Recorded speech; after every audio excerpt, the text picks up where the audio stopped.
Wow, was that a leggy slice of hell there, ladies and gentlemen? But welcome to the show. I'm your host, Brent Thomas, here on the Paranormal Portal. Hope you guys are doing great. Thank you so much for joining me. As always, we are in for an epic Wednesday extravaganza of the Paranormal Portal. It's 2 full hours of the portal, as always. Happy hump day, first of all. I know you guys have made it through the tough part, the uphill, and now hopefully you're on the downhill slide heading towards the weekend. But I brought along a guest tonight because, it just makes my life easier. And this is her first appearance on the Paranormal Portal, ladies and gentlemen. I'm speaking of Krista of the Blondes and Booze is here to join me. And we're going to dive into her wealth of knowledge and experience as a paranormal investigator. And of course, she is the co-founder and one of the hosts of Blondes and Booze. And you can find that on YouTube as well as on all the podcast applications. She's out there. Her and Brandy are tearing it up there. And they're doing investigations and they're doing shows. And she's a dynamo all in a whole nother realm. So I hope you guys will join me. It's Krista to the show. Hey, Krista, welcome to the show. How you doing? I'm great. How are you doing? Good. I'm just hoping my computer handles it. It's been real doggy lately, and I apologize for that. It's kind of a brick in a lot of ways, unfortunately. But I'm hoping we'll find our stride here, and we'll have an epic show after it all. Got to get the squirrels on the treadmills running, and that sometimes takes a little bit. But I'm really glad you came on the show. This is your first appearance, so are you nervous? Not at all. You're a pro. I've done so many of them now. It's just like, it's just, two friends sitting around talking, It's just Wednesday. Yeah. Yep. There you go. And that's the nice part. I thought we would tonight just kind of dive into everything you've been through. Not everything. It's only a 2-hour show, but dealing with your interest in the paranormal. I guess we'll probably start with where did you begin and how did you start investigating, all that stuff. So we're going to dive into all that. And ladies and gentlemen, all of you guys out there, you are part of the conversation too, whether you're watching on Facebook and X, YouTube, Rumble, or Twitch. Just chat. And if you want to ask Krista a question, or you have a question that you think she might be able to answer, some curiosity you have about the paranormal, ghosts, spirits, etc., just put it in all capitals because it makes it easier for me to see it. And I will present it to Krista for her, consideration. Now, it is possible as the chat flies, I might miss some. So if you noticed I'm not asking your question, please just repost it. I'll do my best to keep an eye on it. But you guys are also co-interviewers here. So please feel free to, join the conversation and become part of it because, makes my job even easier. So, but Krista, how long have you been investigating the paranormal? I've been actually investigating since 2007. Oh, So wow. it's been 18 years now that I've been actually investigating, but I've been interested and into it a lot longer than that. Okay, well, I guess that's a great origin story that we'll get into now. Is how did you get interested in it? What was it? Was it an event for you, or was it just a lifelong interest, or where did this manifest in your world? So my grandma was always into, and my mom too, like always watched horror flicks, but my grandma was more into like the metaphysics side of things. Ah. And I didn't know that for a long time, but she was into like ghosts and things like that. And I have a friend who she lives still to this day in a haunted house. And I stayed with her, and weird things would happen in that house. And, we would be sitting up in the middle of the night, back in the day in the early 2000s, computers were slow. And so we would just sit on there and play goofy games Sure. and sit next to each other. She had like a piano bench. We would sit there and we'd be on the computer and, we would see shadows or the dogs would start barking. And my daughter, actually, my daughter now, she's 29 now, but she was about 5 at the time. She went in the bathroom and she came out. Well, we heard her screaming and crying. Oh. And so we run in there, and she was crying, and she said that the man would not let her out of the bathroom. Oh no. Oh, Yeah, so that really, really piqued my interest. And then so we reached out to several paranormal teams around the St. Louis area. And at the time, I knew nobody. And so Paranormal Task Force ended up coming out and doing an investigation of the house and capturing all kinds of things. And that just it just sparked it from there. I joined Paranormal Task Force, and I was on that team for a long time until 2 years ago I left them, oh, and okay. a board member and everything. So yeah, Wow. but it's quite the ride I've had with them. Now, had you had experiences of your own prior to this, or did you You kind of know, jump into it as just a believer and not an experiencer? so I sit back and I think about different things that happened throughout my life. Hmm. And one of my early memories are I was in high school, and my school was brand new. And I remember walking through the school, and my best friend Kelly was with me. And I said, "What is that old man doing here?" And he was just as plain as day, like you and me, you know? And she's like, "What are you talking about?" And so Oh, I seen this old man he walked right by us. And like I said, it was a brand new school. So it wasn't like it was an old haunted school or, sure. anything like that. And actually it's kind of funny because Kelly to this day remembers that. And Oh. so that was, I would say, like my first paranormal experience. But I think that was more on a metaphysics side of things because I've had weird things happen since then. I don't use any gifts or anything like that. I actually I studied metaphysics. Gosh, and that's been 12 years ago through Mhm. Sarah Lamos. And Oh, sure. I Okay. took her very first classes, and she helped me out a lot. And for a long time, I did do readings and that kind of thing. Hmm. And I just kind of got out of that because I liked, not that I don't like the living, but I liked working with the dead, if that made sense. Like Sure. helping them and communicating and just, because when I do go to a haunted location, I don't use equipment. And Brandy will tell you I don't use it because I use, your body tells you everything you need to know. Hmm. And so that's how I go in. I like to go in blind like that. So, Well, that's fascinating. And for you, this was as real as day that this guy was just another person walking yep. through those hallways, but your friend who was right there with you was like, "What?" Had no Yeah, idea. she's like, "What are you talking about?" And it was Oh, weird because he looked like 90 years old, like a super old man. wow. So it was just, it was kind of wonky. Was it? Did you notice the? And I suppose for some of the extraordinarily older generation, it's hard to differentiate their dress style from just back, but that it would be period clothing versus just old people clothing. Like some old guys Yeah, dress the same, I think, through my whole life. yeah, exactly. And that's what it more was, because I don't Uh, really, none of his clothes really stood out. It was just the fact that it was an old, old man yeah. in school, and it was during like, passing period. So everybody was in the halls. Oh But this wow. old man just like walked right by us, like plain as day, like a normal living person. Now, curiously, did it ever seem to acknowledge or even look at you, or just blindly just walk No, past? he just walked right by us. Oh, do you? Yeah. And then, so I kind of thought, well, maybe I didn't see him, like I really doubted myself. But after, I got to thinking about like, I really did see him. I know I saw him, Yeah, and so I just chalk it up as either like maybe on a metaphysics side of things or I just sure. saw a ghost and I don't know why nobody else did, but I saw him. Well, you had said that you did readings and such. Mhm. Do you think that you are maybe?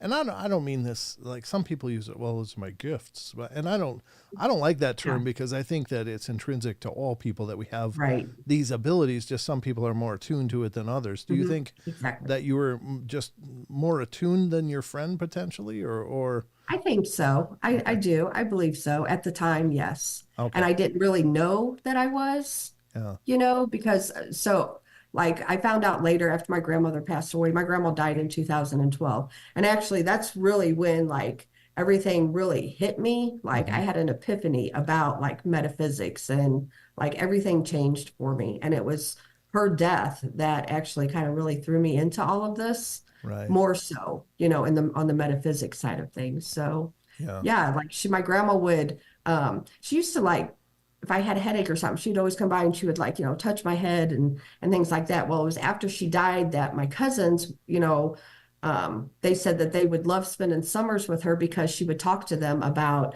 like different crystals, and that my one cousin said that she always practiced like Reiki and healing of the hands with her. My Wow. grandma never told me any of this stuff. I had no idea until after she Oh, died. that's too And I bad. would always just thought, when she would touch me, like with a headache, I just like, get away. You know how kids do. And Yeah. that's how I would do her. Oh, don't. But now I know what she was trying to do. She was really trying to help me. Oh, that's really sweet. And Yeah. just for a future question, T-Bone in the chat said, "Can you tell us about the God helmet?" And that's sure something that we can get into. So remind me Sure. Yep. once we dive We can do into that. more of this. But I'm just fascinated that maybe this was always a part of your life, even just around you. I grew up pretty esoterically in that regard as well. I had a second cousin who was my mom's second cousin once. No, it was my mom's first cousin, my second cousin kind of thing. But they were peers. But she was like another mother to me, and she really was a big part of my upbringing and raising me. And she taught me a lot about energy and the philosophies and understanding what's going on around us and stuff. So, and I'm so grateful for having that experience. Just because I think it ended up becoming more important to me than ever. I think in diving into this myself, just having Right. an understanding of what is really going on here. But on the other side of it, I think it taught me a lot about myself as a person. Just Yeah. understanding my place in the universe, so to speak. And I think that's something that a lot of us may never really grasp, but I had a good head start. So I'm grateful for that. But maybe that also helped in a more passive way attune you and Sure. tune you into this stuff. So that's really fascinating. Yeah. Yeah. I think, I was at the lowest point in my life when I felt like when it just everything clicked with me. Mhm. And I think it took that, I'd lost my grandma. It's just there was just a lot of bad stuff going on in my life at that time. Oh, And so I was at my lowest point, and it was like an epiphany, just hit me. yeah. And so, and this sounds really weird, but I would hear like my name being called. I really thought I was crazy. Oh, And to the point that, I mean, like I even told my husband, maybe I need to be checked in somewhere because I hear voices. oh, wow. And so I started reaching out to people. Nobody would help me. And then Sarah Lamos, who ended up being a good friend of mine now, she was the only one that helped me. And she was all the way over in Oregon. Hmm. And so she did a trick with me on the phone, and she said, I want you to say red or black she said, I got cards here. And we did a Zoom, and she would tell me red or black, and then I would tell her, and then she would hold up the card, and I would guess what it was. Hmm. I would know. I would just know what it was. And then so we started doing that with Uno cards, and it was weird because it was right. I mean, who does that? So she's like, you're not crazy, and this is what it is. And this is honest to God's truth. At that time, I took Paxil for anxiety. Oh, And after that, it was like I couldn't go in stores because I'd get panic attacks. And so the Paxil was helping. And Sarah told me, she said, I'm not a doctor. She said, but I guarantee you're not going to have to take that medicine forever. And it was probably within 6 months after that, I have not taken anxiety pills since, and I don't have it anymore. oh, good for you. You I've know, learned how to deal with it, learned how to cope with everything, and I just turn that stuff off. I don't right. do anything metaphysics anymore. I don't. Yeah. No, None that's of it. fascinating, and I think that's an important and wonderful thing because I've often wondered that there's some people that have been in my sphere of life and Mhm, they seem to be extraordinarily sensitive, but they never really knew it. But they would go through that mhm.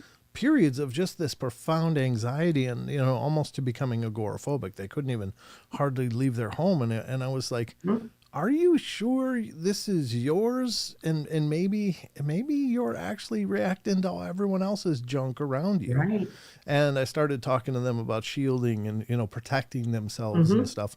And I don't know if it ended up helping in the long run, but it just occurs to me that I think a lot of people are that way. That there's just an extraordinary amount of people that are empaths that are being Hmm. treated for things like this on a medical level, for Yeah. anxiety, depression, and all this stuff. And maybe it's not even their stuff. Right. Maybe they're sucking it in around them and they didn't know, and they don't know, first of all, that they're doing it. And if they are doing it, they don't know how not to do it. And Hmm. so that's fascinating that you had that experience as well. Yeah. And I think, like back in the day, so think about like a lot of the insane asylums that people would be Yes. like checked into and stuff. I think a lot of these people might have just had anxiety, like I did, because I Right. literally thought that I was going crazy. I thought, I didn't know what was happening to me. It was, I was like that. I didn't want to go out of my house. I didn't want to do anything. So I could see back in the day where a lot of these people that were checked into these places, I don't believe that they were sick, Right. in that way. I don't think that they were all crazy, they didn't need to Right. be there. They needed help for anxiety. Yes. I think that's extraordinarily profound. And Mhm. and I think it's the amount of people that are capable of this. Well, I think first of all, like we were saying before, I think it's intrinsic in all of us to be Mhm. emotionally responsive to other people's states of being around us. I just think maybe it's even a survival mechanism from when we were crawling out of the the primordial Right. soup or something like that. But the fact is that we are empowered. We are part of Hmm. the and I think that that's a good thing, a good place for people to be able to get to. We did have a question up here in chat from Rachel, and I got to scroll up and get it. And she said, in terms of experiencing stuff, she says, I wonder if it's like training your mind, like when you think of, for example, a red pickup truck, and you see a red pickup truck Hmm. everywhere, but tuning your mind to see spirits or ghosts. Hmm. What do you think? By Absolutely. intention? Yeah, I think so. You can manifest anything, Mm, good or bad. And so, if that was one of the things that I learned from Sarah. And I tell everybody, like, I love that woman because she literally saved my life. Like, you got to learn how to block it, and you have to learn how to, you can like make agreements and all kinds of things with the other side. And so you can live, they don't have to be in your head, and they're not in mine anymore. And I think people, once they learn, how to control it and how to be in control of it, things change. Because like I said, I don't have the anxiety. I can walk through Walmart, I can go through big crowds. I can do any of that now. And there was a time that it was hard for me to even get out of bed. wow. Yeah, that's so Mhm. powerful. Yeah. Yeah. But I think that it's something that we've lost in our Western thinking, is Hmm. acknowledging the spiritual and acknowledging the energetic states of thing. That now Hmm. every malady has a prescription attached to it, and it's a matter of going into a doctor and they scribble something on a pad. You go to a pharmacist and they give you a bottle of pills and say, Right. see you in a month or Yep. something. And Absolutely. it's it's extraordinarily tragic because and I'm not saying there hasn't been a lot of good by our modern medicine. Obviously there's so much Hmm. Sure. amazing things that they've brought to our lives and enriched our lives. But I Hmm. think I think it does turn out to be just a pill factory in a lot of cases. And Hmm. that to me is so tragic, and just the repercussions of those medicines as well, and how Yeah. hard they are on our system. So Yep. yeah, Exactly. And I've helped several people that, were on medicine. I'm not saying that you don't need it, because sure. medicines do have their place. And I'm not a doctor by any means, Mm, but, like I've helped several people that were in the same predicament, like couldn't go in the grocery store because of, you think about it, you got all these different emotions. You got happy people, sad people, excited, sad, depressed, and all these emotions are bouncing off of you. What does that do to your circle?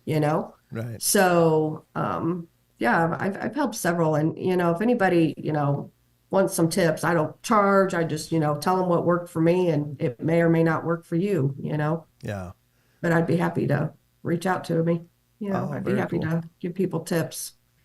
Yeah, I think that'd be great. I think as more people are looking at alternative ideals for treating a lot of these melodies, I think that it's overall it's going to be a Mhm. really good thing. So, Yep. I want to get to you said that seeing that apparition in the high school was probably your first experience. Hmm. Was there any others that stick out through your formative years, or was that pretty much the one that really stands out and you don't recall others? So that was really the one that stands out. Now, when I was little, Hmm. young, I would, I vaguely remember things, but I'm not sure if it's just being a little kid. But, I was like maybe 5 or 6 years old, and I would sleep in the middle of my bed because I was afraid the monsters could get me. But now I know, that they might have been roamers. Like they seen like that I had a light bulb on, so they would come into my room. But I thought that they were monsters, if that makes sense. But I was just like 5 or 6 years old. So, I used to ask my mom and dad not to go to bed until I was asleep. And, I always had my Oh, door open. I always had a light on as a kid. yeah, So that's things like that. But then I think, well, maybe it was just normal little kid stuff, you know? sure, sure. It's hard to say. Mhm. Yeah, I remember. I mean, kids' minds are incredibly creative, so there's always Right. that possibility. Right. But there's also the possibility that what you thought you saw is exactly what you saw. Um, Right. so Yeah. I don't know. I don't know. Chucky Danger, one of our mods and a wonderful friend, and he's actually does the question of the week on our Discord server. He's asking a question. He says, "I'll ask last week's question of the week. Do you think that sometimes when we talk to ghosts, that we may actually be they may actually be living people in a parallel dimension?" Good question. Could Mm, very well be. okay, I mean, we really don't know, do we? right, yeah. Because well, I believe when people pass, I believe, there is different dimensions, and I believe they're like right there, in their dimension, but it's right there by ours. So could very well be. Yeah, I think I think that's, in this is my kind of my my belief lately, and I think I think it could be true, but I wonder what you think of it is that I think that the terms like ghost and spirit are these kind of generic terms, but we probably experience a whole plethora of different things in our world in a spiritual way, so that we just call them spirits, but they're not, they may not even be in the same realm, vibration, dimension, reality, or even aware of each other, but in our experience they seem to come through in a similar Mhm. way. Would you agree with that? Absolutely, because we've done, I've done private cases where, there's different, maybe this house is haunted from somebody back that lived there in 1930, and then now this person in 1960, but yet they don't know that each other are there, you Mm. know? So yeah, absolutely. Oh, really? So you've actually done investigations where they the We did. the entities weren't even Mhm. aware of each other. Exactly. Yep. Wow, that's Which really is weird to me fascinating. because like they both felt like that they lived in that house. Yeah. It was, and neither one of them were negative. It wasn't a negative haunting. It was just weird things going on. Well, by collecting all the evidence that we did, we come to the conclusion there was two there and they had no idea about each other. Mhm. So explain that one. Yeah, I wish I could. Right. It's really kind of Hmm. cooking my bacon to think about it, and Right. I've pondered these things before, but it's like, well, what do you do in a case like that? Like, say, you said they weren't real negative, but Hmm. what kind of measures do you employ if you do encounter a negative one? So I have encountered negative ones, Mm-hmm. and I've actually done a couple that were true demonic cases. Oh, Um, but as far as like negative, so there's a lot of negative nasties out there that were ghosts and in human form. There's a lot of them. I feel like if you're grumpy in life, you're grumpy in death. mm-hmm. So there's a lot, same thing. You're good in life, you're good in death. Bad in life, you bad in death. So, there's a lot of people that was not so nice, so their spirits, could be grumpy or for whatever reason. And human form, and so we've done a lot of things, a lot of different things, we've done cleansings and things like that. We've called in demonologists. It doesn't don't have to be a demon for a demonologist to call in. And, sometimes they can help a little better with the nasties.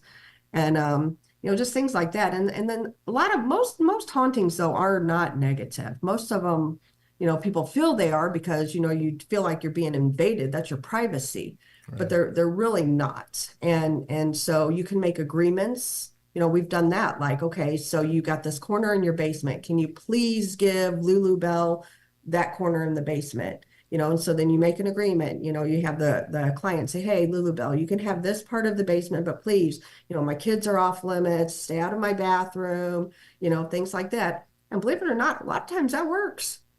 Yeah. Yeah. hmm Just giving them some of their own space, give them something. You can't make, I don't care what anybody says, you cannot make a ghost crossover. Mm-hmm. Okay. If they don't want to go, they're not going to go. Right. You can help them, you can give them guidance. But if they're not going to go, they're not going to go. Isn't that So, interesting though? Because you can't make a ghost crossover, but theoretically you can. Well, it has been stated that you can make a demon leave a space. mhm. I wonder what the difference is. So like, well, the demonic, and they're hard to get rid of. Sure. Yeah. And I mean, I can talk about a couple of the cases I've done, but those are a whole different ball game. I don't even consider them ghosts, not even Right. close. Okay. Fair enough. Yeah. Yeah. If you don't mind, I'd love to hear it. I will say up front, and this has been my position for a long time, that I think in our sphere, the term hmm demonic is way overused, and people throw it Absolutely. around like crazy, like it's street cred or hmm something, like, and like it maybe makes them feel like they're a bigger deal as investigators because they dealt with it or whatever. But I, Yep. I don't think, this is my own personal opinion, but I don't think you ever want to really bump into a demon if you can help it, just because Nope. it's on a whole different level of potential harm and potential ability of the phenomena. But hmm yeah, I forgot where I was going going with this. But would you agree that it gets Absolutely. overused? You know, when you talked about like the D word gets used a lot, and it does because you got to think about it. It sells. I don't care Yeah, what anybody says. Scary stuff it's sells. clickbait. So, there's a lot of TV shows that I won't name that use that word, and they use that word in places that I personally have investigated, and I know for a fact there's not one of those there, you know. So that word is way overrated, but it's because, they make money off of it, which is sad, I think, Yeah, you know. yeah, I agree. Mhm. We got a And couple. people, Oh, I'm sorry. Do you I, mind? I was just going to say, people, use that word, and it's sad because that does put the fear in people, and that's not right, because Yeah, not all ghosts are bad. right. Because yeah, at the end of the day, they go home, and the people that are living there with the Mhm. demon have to keep living there. So yeah, what a horrible Yeah. thing to do. Um, here, well, there's a couple of. I do want to get into your question or your experiences with the demonic cases, if you don't mind. But hmm Sure. there's hi, Bill. Good to see you over in X. There's a couple questions here, but the Mhm. first one, Chucky Danger says, "Do you think ghosts keep spiritual attachments they may have had in life?" I mean, they very well could. I mean, I've done several private cases that there's been attachments to items and people, Oh, okay. so yeah, I don't see why not, for sure. And then just like the Ray County Museum that I promote and that you'll be going to in September, there's several items in there with attachments, including a puzzle. It's just, you never Oh, know what somebody's or will be attached or what item will be attached to. sure. Yeah, and it could be as individual as a hairpin or or a car. hmm Yeah, like haunted Yeah, cars. Yeah, yeah. exactly. Rachel gets it right. Comes in and says, "What are your thoughts on child ghosts? Are they children or adults taking child forms, or something else non-human trying to deceive people?" That's a great question. So it is a great question. This is my thoughts, and it's only my opinion. So doesn't mean I'm right because I don't know. But I feel like when children die, they always have someone to help them cross over. And if they don't have parents or loved ones, I believe I'm Christian. I believe Jesus is there, to help Hmm. them cross over. So why would a child ghost stick around? I think they are few and far between. And I think that, well, I know for a fact, I mean, there's a demonic case right there in Atchison, Kansas, that, they seen the ghost as a child, Hmm. but it wasn't. It was a demonic entity. So I think that um, I think ghost children are few and far between. Not saying that there's not any, but I think they're few and far between. Yeah. And it's certainly for something that wants to nefariously affect you or impact your life. Appearing like a Mhm. child would be a good way to get you to put your guard down. Yep, Yeah, absolutely. yeah, I agree wholeheartedly. Yep, So can we dive into a couple of your cases dealing with the demonic? Though I'm very sure. curious about what you Yeah. experienced. So there's two in particular that I can talk about. The one was the very first one, true demonic case that I ever did Hmm. was I was with Paranormal Task Force, and I'd been with them for, I don't know, a few years. And we were called in because a man, this is a sad story. A Mm. man he said his sons were haunting him. And Oh, his sons were 17 and 18, and they died in a head-on collision, but they were running from the police. oh, And so they weren't bad kids. They've just gotten some bad circumstances, okay, sure. And he said that his kids were there and they were doing not nice things. So, as a team, we went over there and we went several times. And this is back in, I would say, probably 2009, 2010, when the obelisk was pretty new. And at the time, it only said like 500 words, and Oh, cuss words were not one of them. okay. And we were down in the basement, and it said, kill the effing bee. Well, I was the only female down there, so I knew who it was talking about. Wow. And an obelisk, it wasn't programmed to say any bad words. So that was kind of a red flag right there. And so before that, in that evening, he also had a 13-year-old daughter. And so, we questioned everybody, and I was talking to the daughter, and she started crying, and she told me that she gets touched inappropriately. Oh, And so I had asked her, I said, just be honest with me. I'm not here to judge you because we never go in judging anybody. Did your brothers ever touch you when they were alive? And she said, oh, no, no, they were good brothers. And so, hello, the brother, it's not the brothers. yeah. So that was a pretty rough case. And the guy, what happened is the man was so grief stricken, he was doing EVPs in his house to contact his children, Oh, and he ended up opening the doors for the demonic.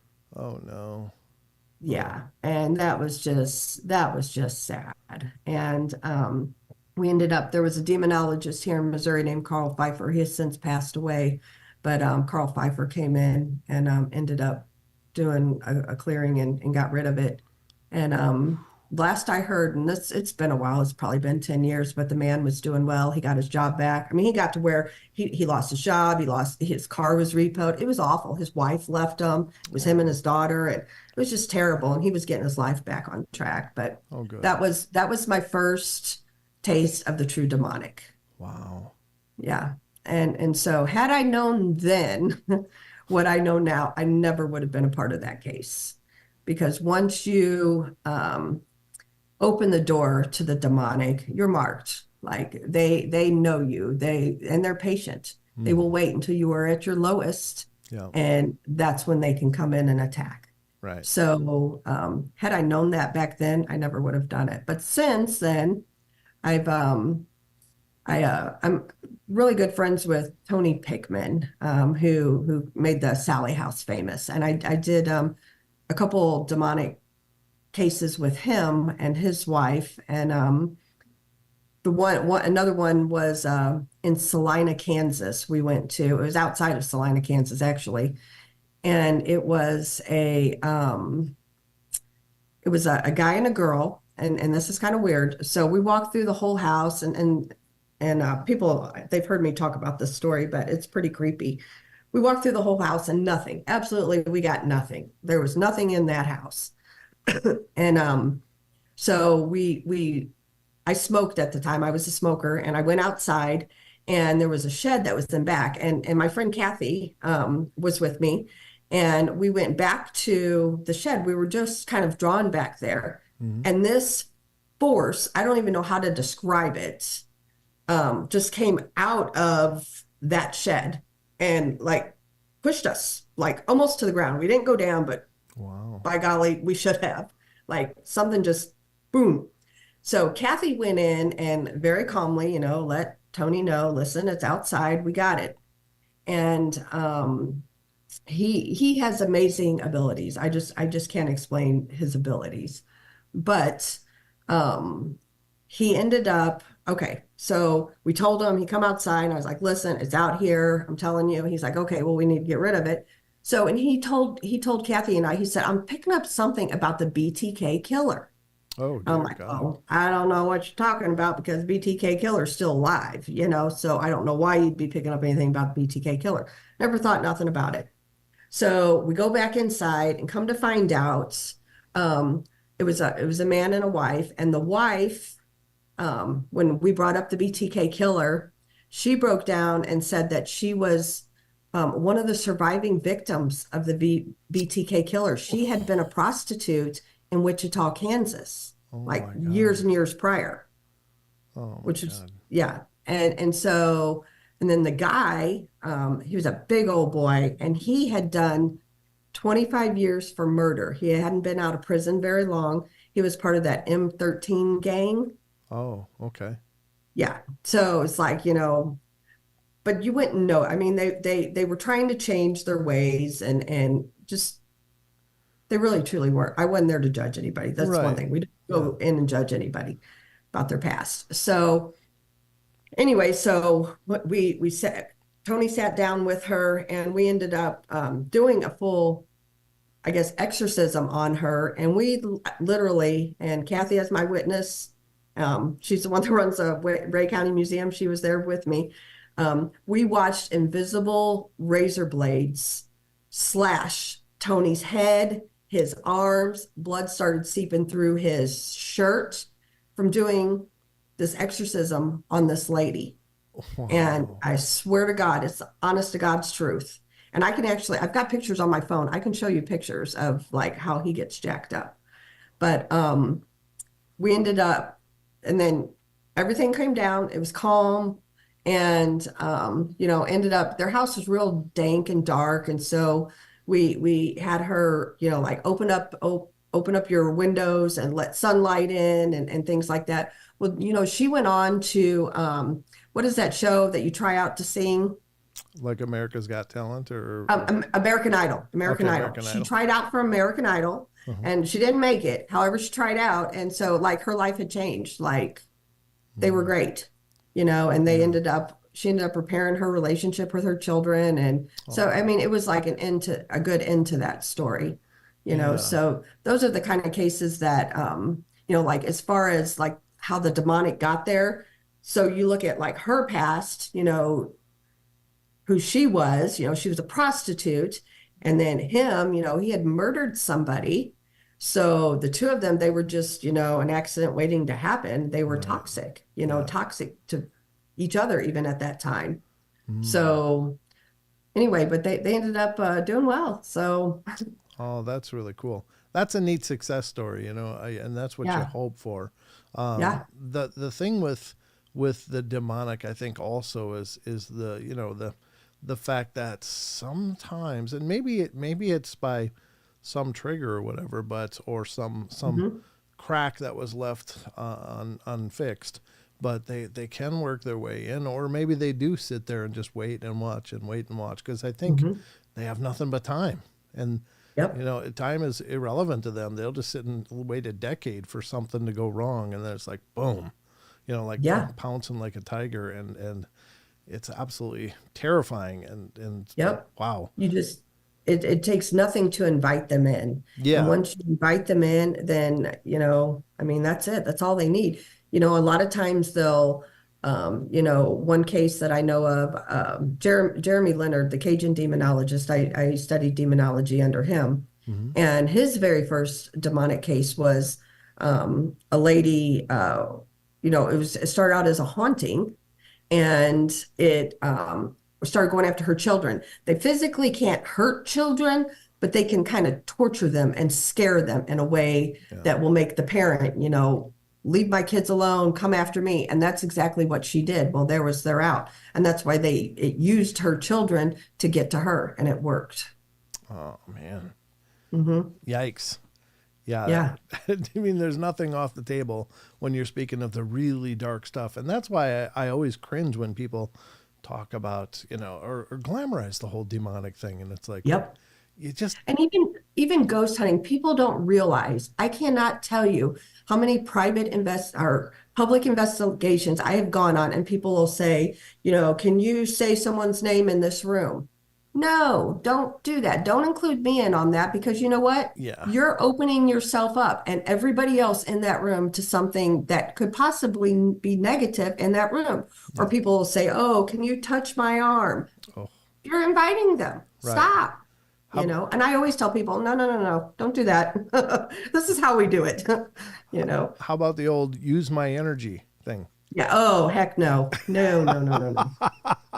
Yeah. I always hear No. that when I'm like, oh God, no, don't. Oh no. Because it's like, put out the Right. welcome mat. Come on in. Right. Nope. Nope. Nothing. None of that kind of stuff. And that's why, like, even like, BMR's talked about buying antiques and stuff. I'm like, nope, none of that. Because you're just inviting it in. You Yeah. pick up something with an attachment. Well, guess what you brought in? You invited it and didn't even know. Right. Wow. Oh dear God. Yeah, we've Mhm. we've talked about that. Yeah, that's right on Rob's show. Yeah. The old attachment items. Have you run into some cases like that you've worked on that were definitely tied back to an item? We did. There was one that was a doll, and it wasn't a demonic case. It was just a nasty ghost, and it was attached to a doll, and it was pretty crazy. So we were sitting at a kitchen table, and there was a door, and then you walk through to a mudroom, and then another door, and all at once. We were sitting in the kitchen, and the door that goes into the mudroom and then the door that goes to the outside both slammed open and then shut. So that was pretty cool. And anyway, to make a long story short, we ended up taking the doll and we buried it with salt. Oh wow. Yeah. Mhm. And what is it with dolls, huh? I mean, again, I and have, I think you and I I don't know. we were talking on one of the other shows, and I really dug into dolls trying to figure out, because I'd heard some Hmm. different ideas about the whole entomology of dolls, and as far as what I could figure is the actual where did dolls come into practice was Right. pretty ambiguous, but there was a lot of schools of thought that said, look, these were never developed as children's playthings. They were Right. developed as vessels for the dead. And it's Hmm. like, What does that tell you? right. But, and again, apparently that's the reason the Amish won't allow faces on Hmm. their dolls. They say if they have faces, then they are subject to becoming inhabited by an evil spirit. And Right. it's like, wow. Yeah. Yeah. So, Yeah. yeesh. Yeah. Yeah. I'm not dolls don't scare me, but I mean, that's nothing Sure. that, you know, I want in my house, put it that way. And then the other part of it is the unwilling binding of things to items, like a Hmm. lot of dark esoteric practices will try to trap spirits into things and create servitors, or the basically the sentience that is basically a spell. And it's like, oh, Yeah. that maybe spirits don't always just wander into these things. Maybe they're created. They could be manifested. Yep. Yeah. Ugh. Exactly. Yeah. Creepy. Yeah.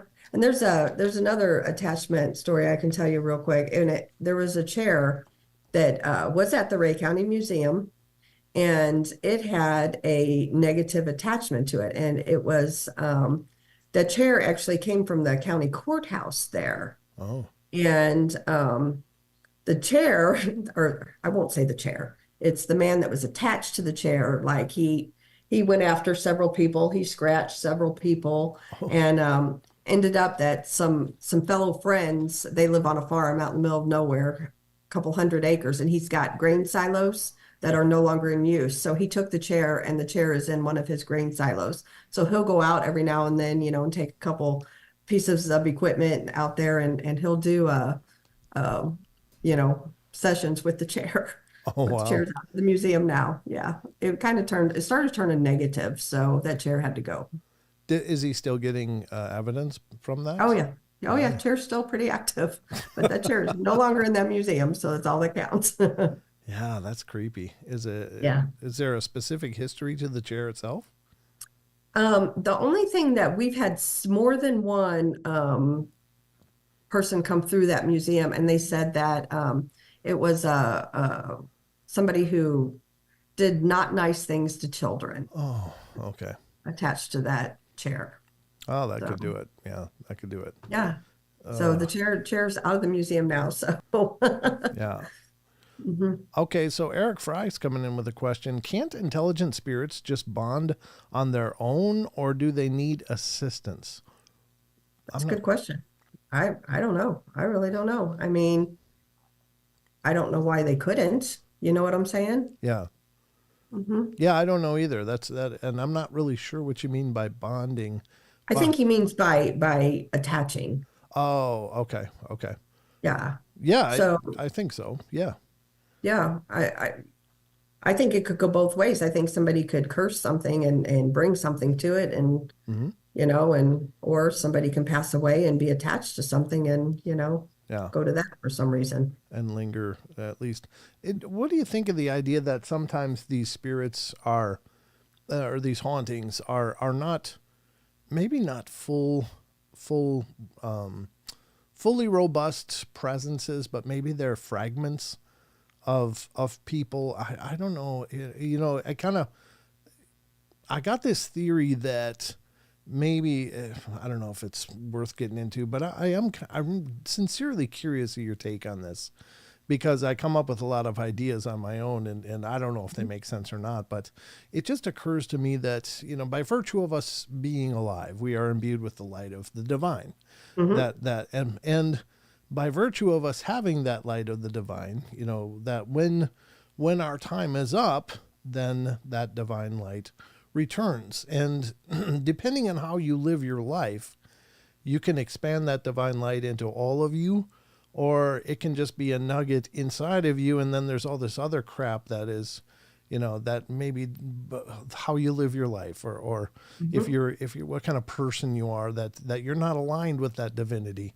And so perhaps when people pass, the divine part goes back to the source, but all this Hmm. garbage that they may be more aligned with gets fragmented and left behind, and then can therefore become these hauntings or negative hauntings. What do you think of that? Do you think there's possible merit to that idea? I mean, why not? I mean, if you think about it, and not really even on negative thing, but like residual hauntings, Hmm. that's just a loop. So what is that? Right, right. That maybe that's a portion of what you just said, where part of them, stay, and it's just loop because, on a residual, they don't acknowledge you. They don't, it's just there. Right. Yeah, that's a good point. I'd never made that correlation for residual hauntings, but that's Hmm.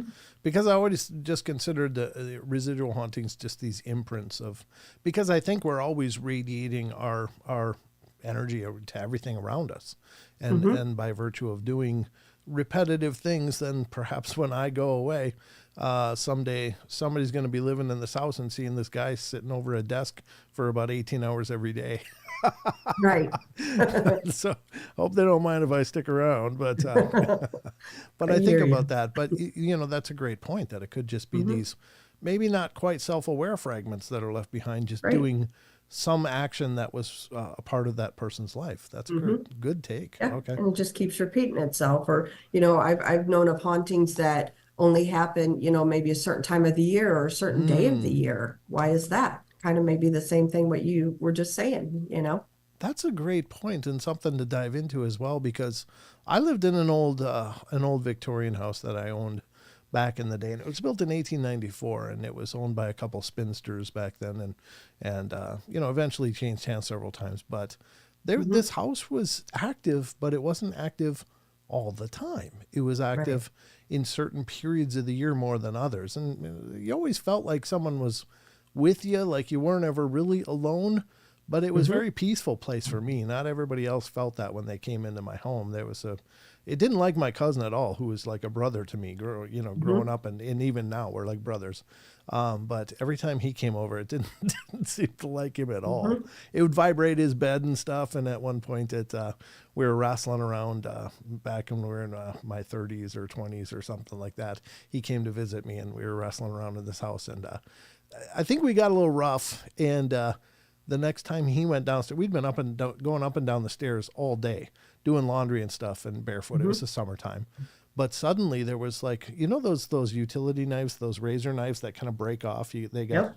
that, and when they break off, they look like a diamond. Well, Yeah. suddenly in the middle of the stairs was one of those diamond razor blades embedded in the stair, point up, Hmm.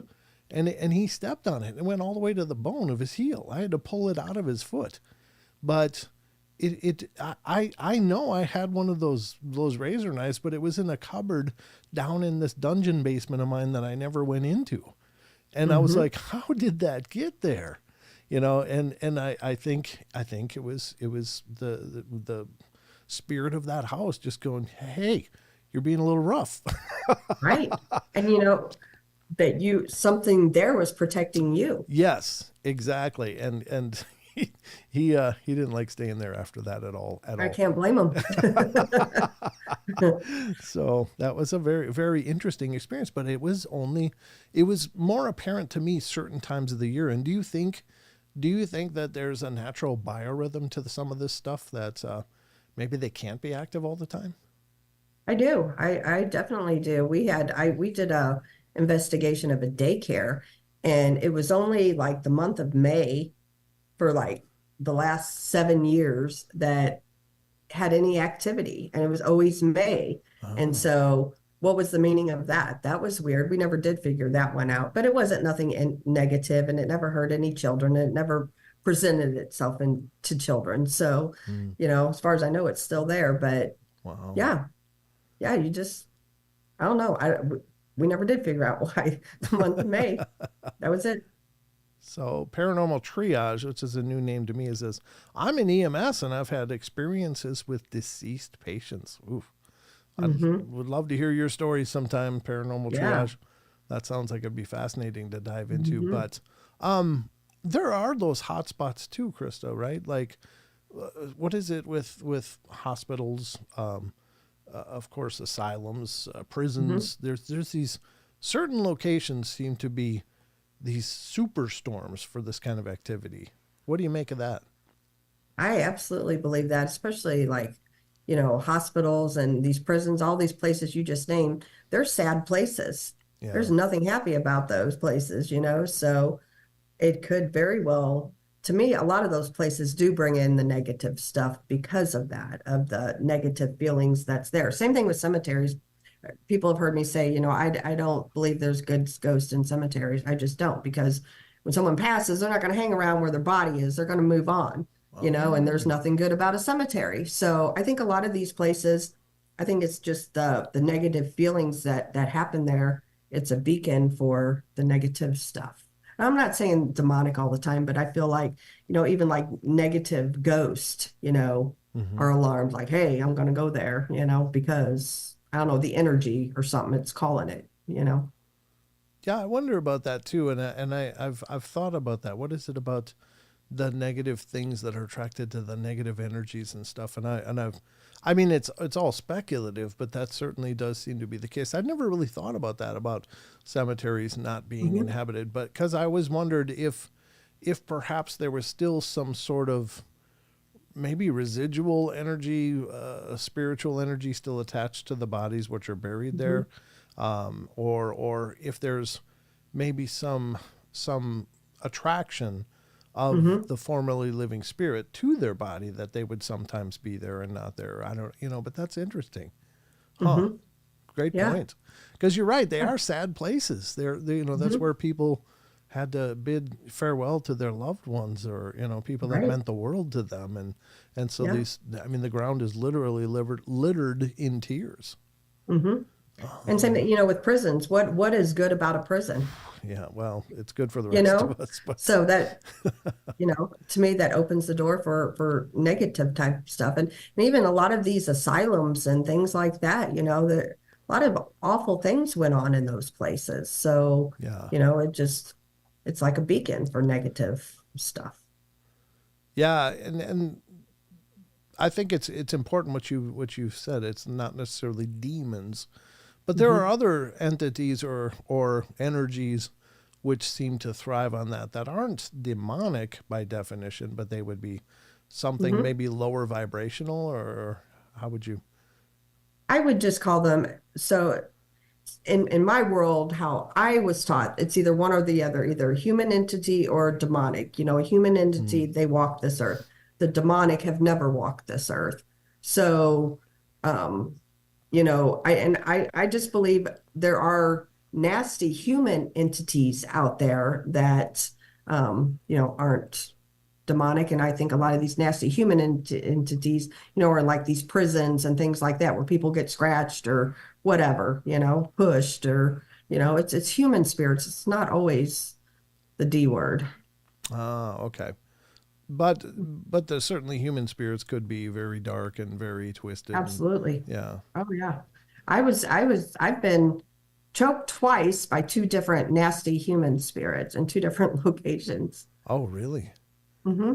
What does that feel like? Does it feel like you've got hands around your throat and it's squeezing? The Or the first one, yes, that one was a strong one. I was gagging and coughing, and I could feel it around my neck, and I actually even had handprints on my neck. oh wow. My teammate got me out of there quick, Okay. and when I was outside for a few minutes, I come to and I quit my coughing. Literally, it was like two hands just squeezing me, squeezing my neck. Wow. And the second one wasn't quite as bad. Like I could feel it, but it wasn't as bad as the first one. The Okay. second one, it was a nasty human spirit, and it was actually at the Ray County Museum, which that one's been removed. But he didn't like me at all, not even a little bit. And he tried to get me out of there, and it worked. I had to go outside, and then I ended up calling Jeremy Leonard, the guy I studied demonology under, and we called him. It was like 6 o'clock in the morning. There was a overnight ghost hunt, and Kathy and I were sitting down in the genealogy room, and just out of the blue, it got me. And so we ended up calling Jeremy, and he's like, you need to go back in there and face it, and I did, and we ended up going back and totally getting rid of them. But Oh yeah, wow. That's creepy yeah. as hell. Hmm. And that seems to be interesting. Of course, you hear those people say, "Oh, ghosts can't hurt you," but obviously Oh, yes, they that's not can. true, right? Hmm. Yes, they can. Have you been scratched? Oh, yeah. I'll tell you what, I've had my hair pulled, I've been scratched, I've been pushed, I've been choked, you name it. I've done it all. It's fascinating to me that they have that ability to interact Mhm. very physically. But And here's the thing, though. It's like, the choking was definitely on a negative side of things. sure, But like my hair being pulled, even like a scratch, I don't believe that they were all negative either. right. What if that person on the other side's just trying to get my attention And and they they just didn't happen to mean have to hurt claws. me? Yeah, they just You have know? claws. Yeah. I do. And it wasn't, it was recently, and I think I was on a show with you when I talked to, it was on maybe Rob's show when I was showing the pictures of my scratches that just appeared as after I was doing some interviews. And it's just like suddenly my neck Hmm. feels warm. And I Yeah. put my hand up and I'm feeling these raised welts. And I'm like, what in the hell's going on? So I went and asked the missus what was going on. She's like, oh, and then she pulled my collar down. She's like, oh. And I'm like, Right. she goes, you've got scratches all over your neck. And then she took that picture and it was like, oh. And my first reaction was I actually laughed because, Hmm. of course, working in this sphere for years, I've often wondered, what is that like? And I've heard people say, well, it feels like a burning. And then, Hmm. sure enough, the burning came. It felt like Yeah. you ever had like a rope burn? It felt like that for Yep. me, like Exactly. little rope burns on every one of those lines. I'm like, wow, that's what it feels like. Okay. Hmm. So Yeah. I mean, it was maybe pissed at me, but it was a one off kind of event. But Yeah. it's like, oh, I've Exactly. experienced that. Now, Hmm. going back to when you were talking about the demonic thing, you said you saw you and your partner both saw these razor blades. I mean, did you see them as razor Didn't see blades? the razor blades. We watched invisible cuts, just like something Okay. was slashing him, Uh, but we couldn't see what was slashing him. man, got to I'll give. send you those pictures, Brent, after the show. Oh, I'll find them. wow. I'll I send just some pictures I to just you. got to think about his tenacity to just, even though that was going on, and I'm sure he was experiencing every one of those, he just still Hmm. stayed focused and did his thing. It's like, yeah, good for him. What a Yeah, champion. oh, he's a trooper. Like Yeah. he's the main one that I've done like the real dark cases with, and I got to tell you, um he knows what he's doing. I mean, he gets in there and he rids people of these things, and I don't even know how to describe it. It's like a spiritual warfare going on there, and he really takes the brunt of it physically, Mm, absolutely physically. right. It's pretty scary, and people they're like, yeah, right. But I'm telling you, what I witnessed, and I've witnessed this more than once with him. Yeah. I've watched these scratches appear on him out of the blue. Um, yeah, it's different. And I can tell you that day when that it was a lower level demonic entity, but when it left, like it got light, like just Yeah. you could feel God there. Hmm. And I don't even know how to describe that, but it was just you could feel the light take over. That's And fascinating. that's a true thing. That is fascinating, Mhm. I've experienced something similar to that where there's Mhm. it almost feels like there's no light, like even when you Right. can see daylight, but it doesn't seem to touch you. But then Mhm. once that energy is removed, it's like almost like you can hear angels singing, oh, and the sunbeam is coming Right. in. It's like, Yeah. oh, this house is Yeah, that was, cleansed. and I got to tell you, like for two people in that particular case that were so down and out, they were so thankful. Oh And, yeah, like I said, we're not there to judge people. We're there to help them. good for you. Their past doesn't matter to us. Yeah. And talk about two thankful people. They tried to feed us. I mean, he was part Native American, and he gave us some feathers and Oh, just cool. like very, very nice people. If you wouldn't have known their past, you would have liked them and, Oh, sure. welcomed them in your home. Yeah, I've met some of that. I used to work in corrections, and I met some of the most Hmm. amazing people in my entire lives on the other side of the bars, Yeah. Yeah. so to speak, and Yep. incredible people. But Yeah. unfortunately, life doesn't deal everyone an even hand, and some Right. in many cases, just in those circumstances, I was amazed that they Hmm. were as together as they were, considering the hells that they'd lived through. I mean, Right. these people lived tormented lives, and the fact that they still could smile to me was just a miracle. Hmm. So Yeah. yeah, I mean, I certainly don't judge either because I've Yep. seen both sides of it. But I got a question in the chat here from Grandizer. It says, Brent, please ask Krista, do you think there is a golden age of ghost research? If so, what decade or era is it these current times, or have we not seen it yet? Good question.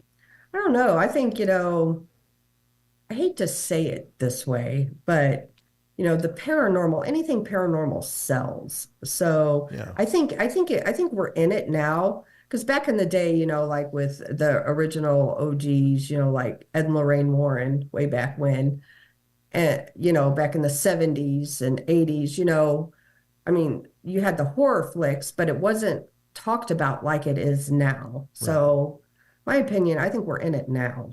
Oh yeah. Good point. Yeah, I think Mhm. so too, and I think there's certainly a lot more forums and platforms to, to bring it to light than ever before, which is nice.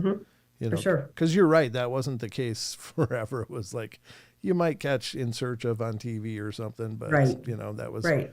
more Yep. more In of search of her sightings. Those were the two, right? yeah, exactly. I don't think I ever watched the sightings. Maybe I did, but I was definitely paranormal starved back in those days. But thank God that we have as much as we do now. What do you think about like the plethora of presences out there that are embellishing or hoaxing and creating these absolutely fantastically stupid scenarios about this stuff? I mean, obviously there's some channels, just to illustrate my point, there's some channels every place they go, there's doors slamming and things flying off the counters, and there's horrible things and all of this nightmare scenario every place they go. So either these are the most unlucky people in the entire universe, or it's fake. What are your thoughts on that? So your reputation is everything doing this. Yes. And,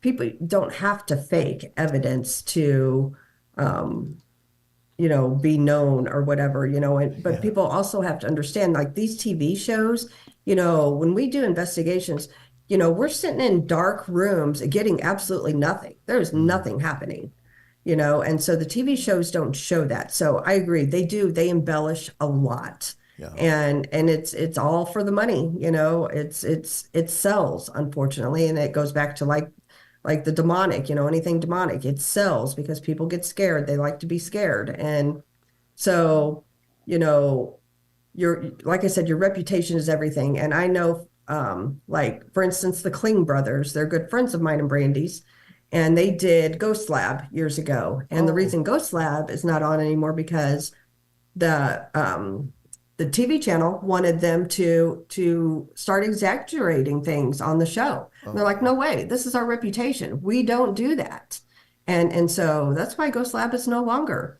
And it's teams like that are credible. And I think and I'm not saying a lot of these TV stars aren't, because there are some good ones. I mean, Brandy and I are friends with several of them, and they are good. Yeah. However, it's the TV shows that want them to kind of twist a little bit and make it to fit their narrative to sell, because people sitting in a room and nothing happening doesn't sell. Right. Yeah. Yeah. A friend of mine he's one of the people that started me in researching, and he had a group back in the day. I don't think it's going on any longer, but it was called Red Eyes and Dead Batteries. And it kind of summarizes a lot of it. I've been on investigations where things have been incredibly exciting, and then I've been on some where it was just like, and like St. Ignatius of all the places, and this is something I want to get into with you as well. But it's very well known. Several big shows have been through there and had done their investigations and stuff. But we went to St. Ignatius over a period of 2 nights in a row. And in between there, we were staying at this haunted Airbnb. And we'd go to St. Ignatius the first night, and we went around and stuff. And it was neat to see it. It was neat to be there. And there's certainly an energy to the place, an atmosphere, but pretty much flatlined as far as activity. We did, went every inch of that place that you could go. There's some places you can't go because there's like floors caving in and stuff.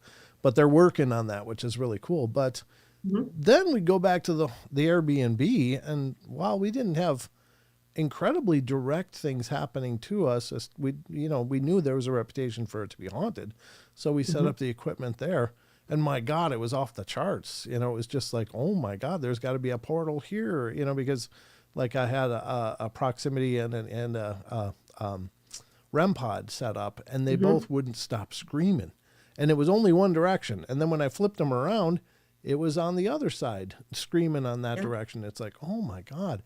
And then we were able to set up the yes, no detector, that pyramid with the green and red lights for yes and no.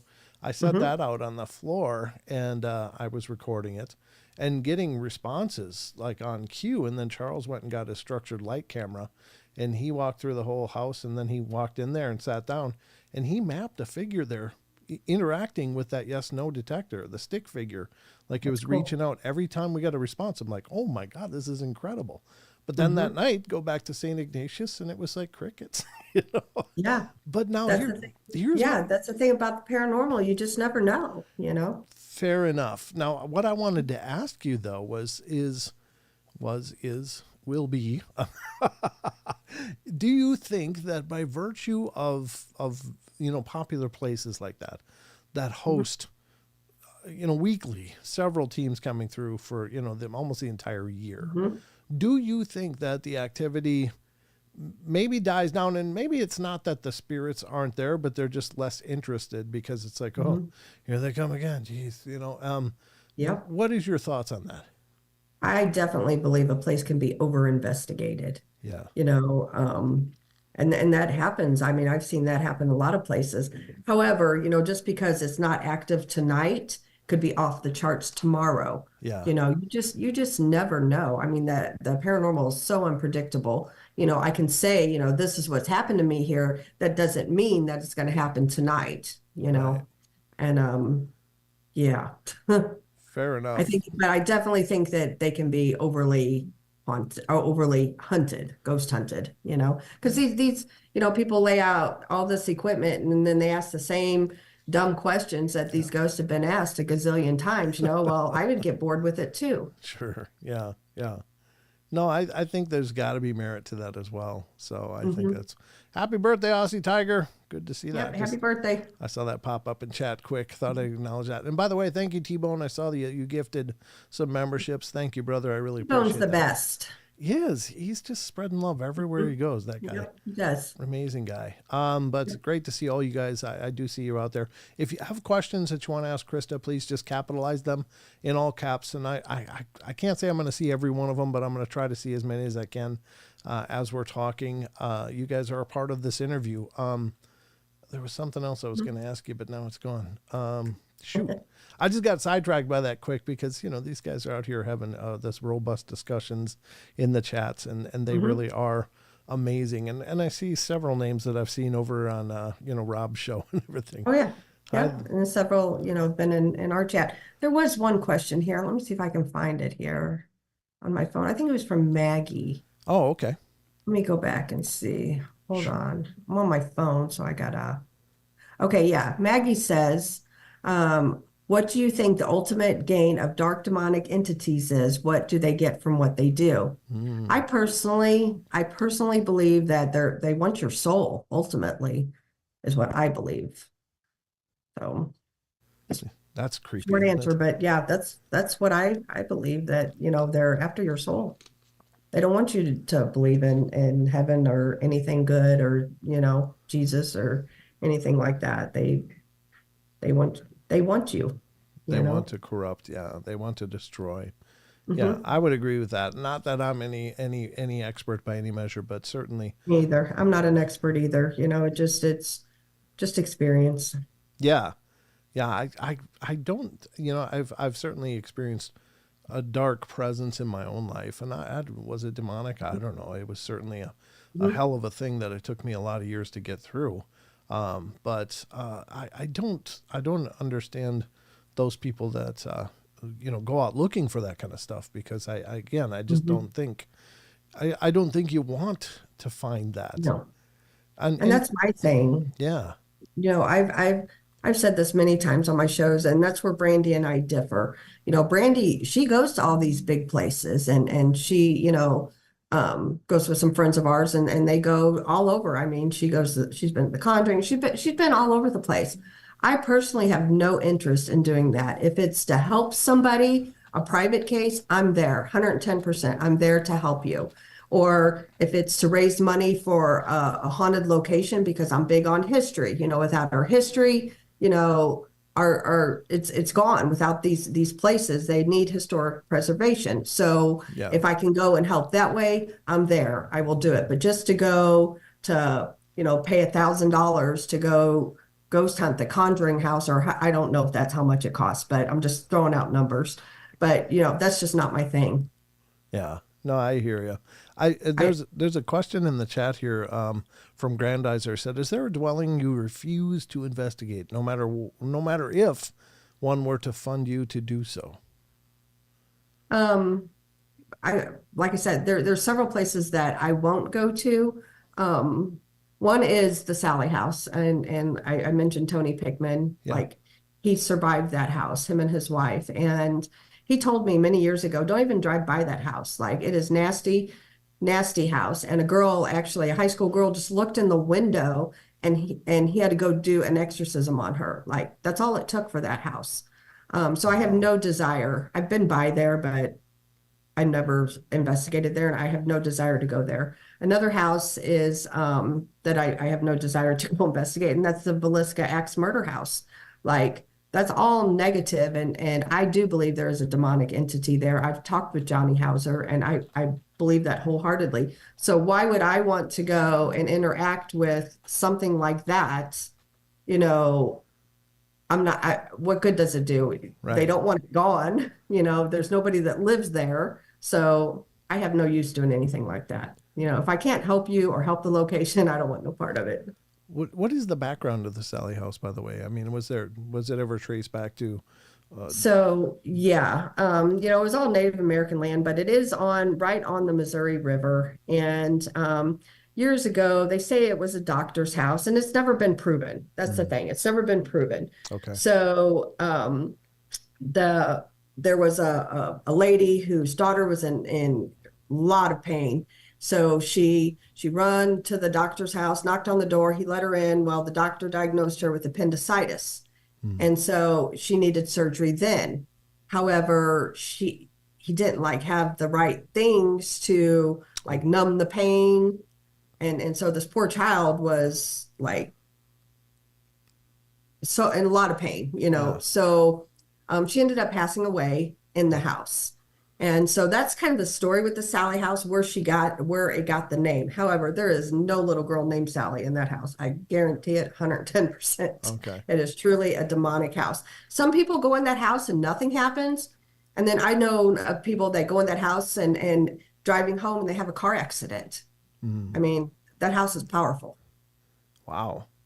And like I said, my friend Tony, who survived that house, he's the one that actually put it on the map. But, the things that have happened in that house to him, I have watched him be at his house, which is 9 blocks away from the current Sally House. And he'll be we'll start seeing a cut happen on him. And he never cut himself. He was sitting there the whole time. And so he'll just be like, oh, somebody's taunting at the Sally House. So that house still has a direct hold on him. Wow. 20-something years later. No kidding. Ugh. It's awful. That is awful, and it's. But they don't want it cleansed. Is that right? The owners don't want it cleansed. So it's actually owned by, it's run by the city of Atchison, Kansas now. And Okay. it ticks me off to no end because they advertise it as it's being haunted by a little girl named Sally. Sure. And it is not. Yeah. Yeah. But they do book it for tours and things like that. They do. Yep. They do haunted ghost tours. You can rent the house. I don't even know how much it is now. It used to be I don't know, 8-9 years ago, it was $500 for the night or something. You could rent it for the night. And okay. It's not a very big house. It's a small house. And but the city of Atchison, does that, and they put it out there as it's haunted by a little girl, and it couldn't be anything further from the truth. And that's how people get hurt. Yeah, absolutely. Absolutely. You think you're going in to deal with a little girl, and you got a pit demon in there, Yeah. watching TV. That's absolutely disturbing. But the point was made that Chucky said it could be the land that has the evil or the darkness, and Yeah, absolutely. Yeah, some scary stuff out there, and I just have no desire to mess with it now, because it's fun, Yeah. Like I said, if somebody needed help in their house or something, I'll be there in a heartbeat to help them. Yeah. But to go do it for fun, it's not my thing. So Mickey G says, heading to bed, but heard this last little bit. Won't go near that house. Even before I met Krista, I wouldn't go near there. Yeah, Yep. fair I enough. told her stay away from there. Yeah, I don't. I've certainly heard of it, and I think I got a Facebook friend that actually did an overnight there. But it may have been over in New York.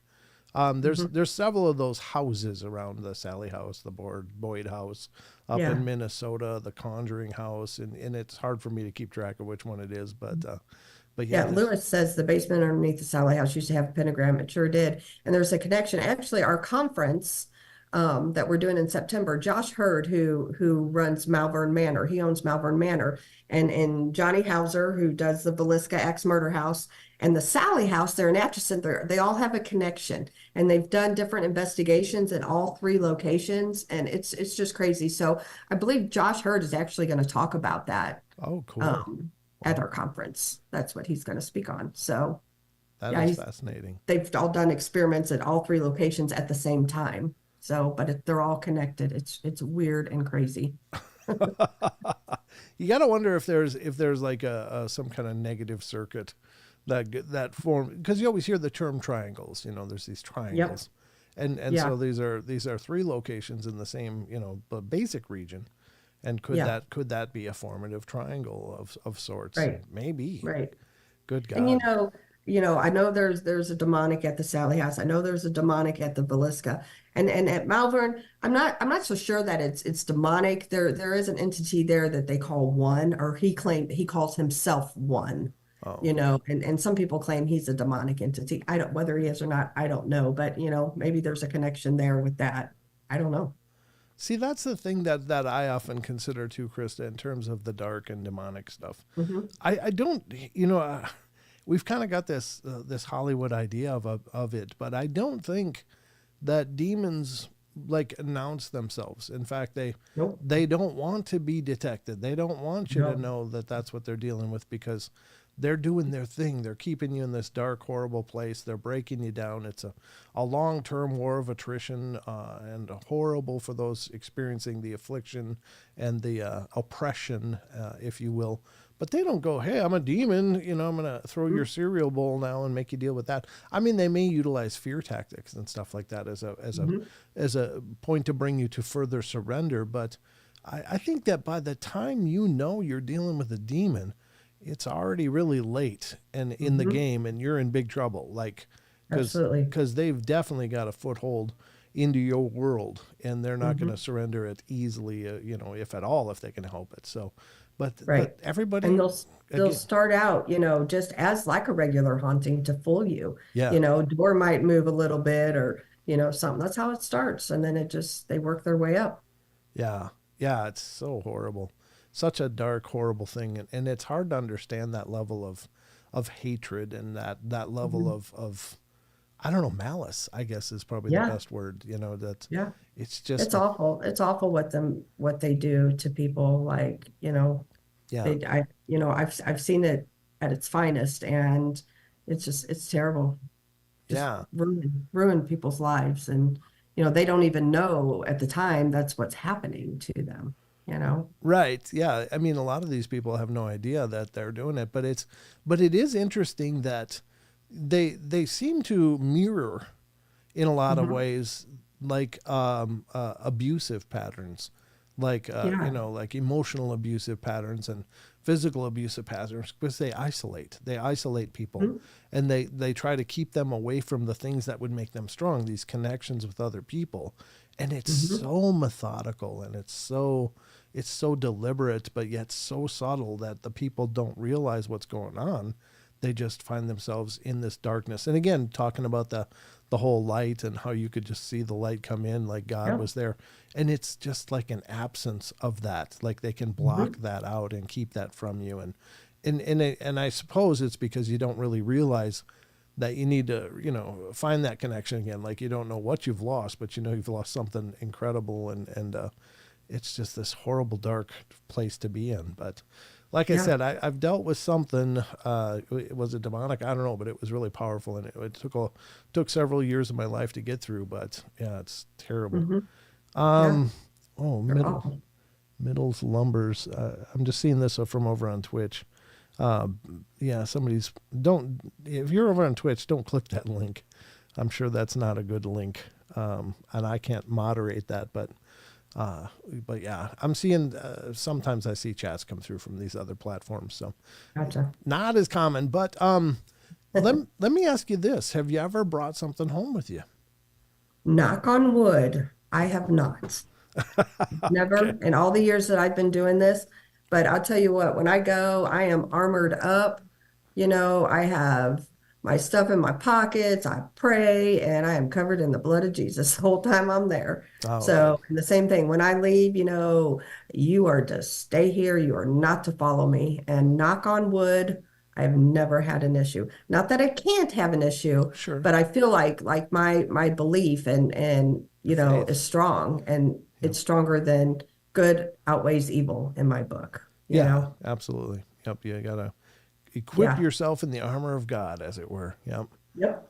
Great. Absolutely. Grandizer's come back with a question. What investigations do you have planned for 2025 so that we may keep an eye for?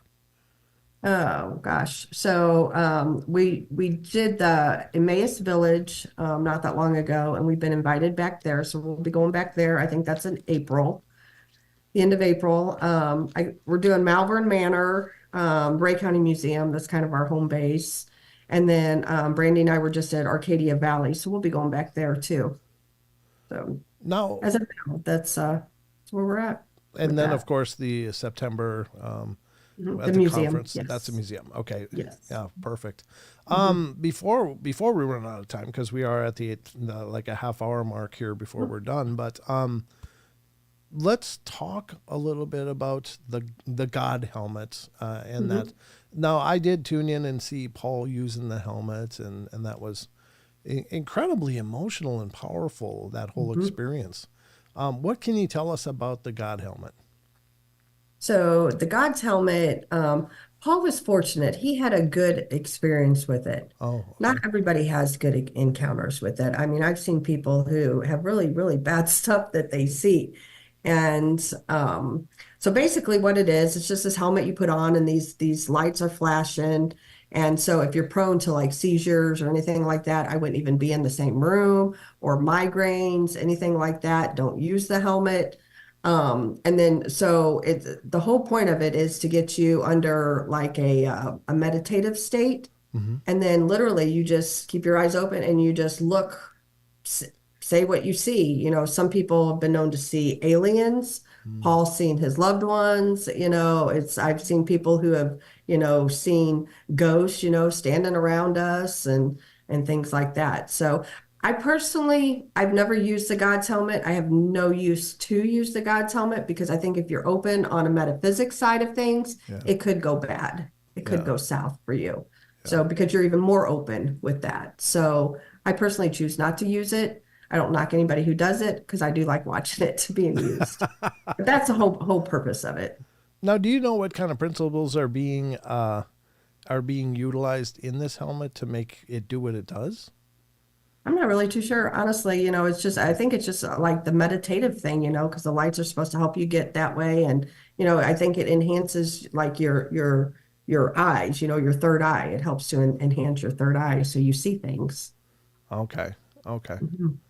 Now, in that investigation that you guys were doing, you guys had, of course, and that's usually the curse, right? That things happen that you aren't recording for, and so a lot of the stuff ends up being Mhm. personal experiences, which I think are equally as valid. It's just hard to display a personal experience, so it becomes anecdotal. Yeah. But what were some of the things you guys experienced that night? So I personally did not do a whole lot of ghost hunting because, like I said, it's just not my thing. Mm. But I was in the rooms and stuff when people were, but um, I really didn't have a whole lot happen to me. The only thing that Paul and I saw, which was kind of cool. So there's several different buildings, and we were walking over to one building because I thought my friends Kathy and Aaron were over there in this other building. So Paul and I were walking to it, and there was like three levels. And in the middle level, we seen people like with a flashlight on, and there was two people like in there like walking around. I'm like, oh, there they are. So we walked over there where you could only walk down through the downward steps. You couldn't go up. So we Oh, walked down and we went in, and there was nobody on that level. And it was our friend Terry that was there and Jolene that was in there, but they were not on that level and they were the only ones in the building. So, excuse me, for me, that was the only thing that I saw that night. But it was interesting for sure. Sounds like a great place. Yeah, And it's not necessarily like a dark, nefarious type of haunting, is it? I mean, not it's at just, all. There's nothing dark there. yeah. No, nothing dark. I would have no problems taking my kids there to that one. Oh, cool. Now, do you Mhm. ever investigate with your kids? I've let them go to a couple places, like Ashmore Estates. There's nothing negative there. My daughter, I've taken her there. Both of my kids, all of my kids, my grown kids, they've all been to the Ray County Museum. And, once I know that all the negative stuff is out of there, I've had no problems with them going. And, they know the rules there. They know it's haunted and who's there and the whole 9 yards. So, yeah. Oh, that's fascinating. So Mhm. let's say some of our viewers and listeners right now are thinking, I'd really like to get involved with this stuff. So what would you recommend people do to become involved with doing investigations and to, working with teams and such? What would you I suggest? would I would reach out to a reputable team, and by reputable I mean a team that's been doing it for a little while, number one, and number two, um, I believe I don't believe in charging people like to go to private homes. Like, like if Right. you call me and say my house is haunted, okay, well, it's going to be $500 for my team to come. I don't believe in that at all. I think that's wrong. And I think you lose a lot of credibility. So do your research on teams, but I would get with a team and, go with them, never go alone, never go sit and do it in a cemetery by yourself. Always go with somebody else and just start off slow and learn everything you can. Learn about equipment and pay attention to your body. Your body will tell you more than any piece of equipment. Mm, Believe it or not, some people feel like it's a spider web you go through. Some people might get an itch on their right arm. Everybody's body. You know they feel differently, with when spirits around. So you just got to pay attention to yourself, to your body, what it's telling you, and go in with an open mind, but also go in with knowing with your protection, whatever you believe, whatever your higher power is. So because that's what's going to keep you safe. mm, good point. Good Mhm. point. And also, I never, ever, ever go in, you see TV shows where they taunt and things like that. Oh, We don't. I don't believe in it, because like, especially like private homes, you get to go home. They have to stay there with these yeah. things. So why would you do that? And why would you treat a living person? Would you treat a living person like that? No, I personally wouldn't. So I'm not going to do that to the dead too. So always respect them. Yeah. Yeah, I think that's so true. That again, getting back to the use my energy, and then you bring, and then Yeah. trigger objects. It's like Mhm. even some of the trigger objects I think are done in such poor taste. It's like Yeah. going to a location where somebody might have hung themselves or been hung, Hmm. and so maybe their spirit is lingering there. And what do you do for a trigger object? You bring a rope, and you hang it up to Right. where the person was supposedly found dead. It's like, oh my God, Are- Yeah. how much more disrespectful could you be? Exactly. Yep. Yep. Now, I have been bait before. I used to do Civil War Bait. reenactments. And so, I've worn like period correct clothing in places where the clothing, hauntings were around that time, around the time of the Civil War and stuff. So I've done that kind of stuff, Uh-huh. which is cool because sometimes that can be, a little trigger items. But I do agree with you. You don't bring a rope to where someone was hung. Yeah, yeah, or you shoot a pistol in an area someone was shot, or with the blanks or whatever. It's like, oh Hmm. God, I mean, I know that maybe it's done by these teams because getting back to what we were talking about with a lot of Hollywood shows and a lot of Hmm. channels, they feel this great pressure to try to get some evidence, and they want to just do whatever it takes and such. And so, but still, it's not worth it because you're right. You in a lot of cases you're dealing with something that is sentient, intelligent, probably could have been a person or maybe Hmm. not, but in any case, it doesn't need to be tormented by you. You know, Right. I always consider it'd be like, you know, you're sitting in your living room, sitting back after a long day watching TV, and then about 5 or 8 people come in the room and start telling you to do stuff. Why don't you Right. vacuum? Oh, I can't believe you got the furniture this way. You know, could you change the channel? This show sucks. And it's like, you'd be like, get the hell out. You know, Hmm. who are Yeah. you? What are you doing? This is my Right. space. Yeah. And I think you're right. You got to go in with reverence and Hmm. with respect, because you're dealing with people that or intelligences that are there for whatever purpose they're there, but it's not to entertain us. That's not the reason they're there, Right. you know. And I think we get this reality TV, you know, petting zoo kind of thing, like, oh, there's the bunny, let's go touch it, you know. Hmm. And it's like, that's such a backwards thought, because these people may be in a sad state, in a tormented state, and the last thing they need is you to come in and prod them, trying to get them to move, you know, turn on a light or Yep. make something trigger. So I think that's great advice. Yeah. Also, something that Brandy and I do, we don't go in and ask the normal questions. What year is it? What year did you die? What is your name? We don't go in and ask that. We might ask, do you like peanut butter and jelly? Or, what's your favorite ice cream? I don't know, do you like football? Or, do Yeah. you have horses? And, a lot of the questions you can pick to ask that they will answer easier than just your normal typical questions, if that makes sense, because they're asked that Hmm. all the time, especially in these over hunted places. Yeah. So ask the weird questions, or a lot of times, you can sit and just be having a conversation and run a recorder, because they might want to join your conversation. We do that too, And then, there's times when we do our events, we'll sit, well, Malvern Manor, for instance, we were sitting around, there was a bunch of us sitting in a big circle in the room. Mhm. And, we're like, okay, so everybody go down the aisle and name your favorite cookie. So chocolate chips, snickerdoodle, peanut butter, and then we actually got an EVP. I don't remember what it said now, but it was some sort of cookie. It answered, so Yeah. it's ask weird questions like that too. And you can even go back and say like heels or flats. So some of that could give you like a time frame. So you ask more questions about what it might be around that time frame, Yeah. instead of just straight out, well, what year is it? Right. Because you're not going to get 1958, I guarantee you.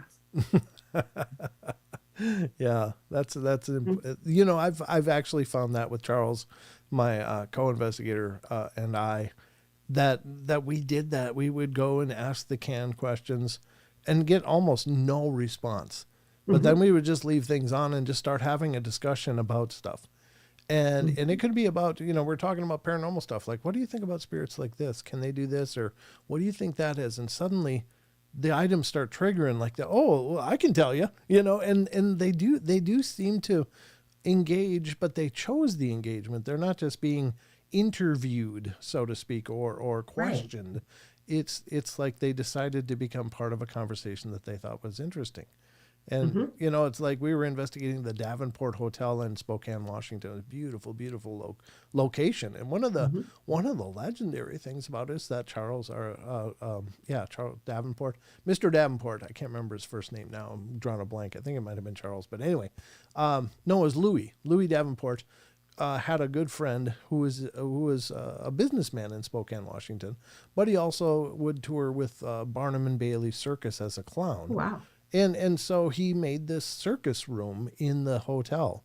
And that's where we stayed, was in that circus room, and it's still in its original state and stuff. But the idea was that the lore is that Mr. Davenport loved the circus and wanted to, do this and for his friend, and they would celebrate the circus together. But we started having a conversation and where we were getting responses, and it's like,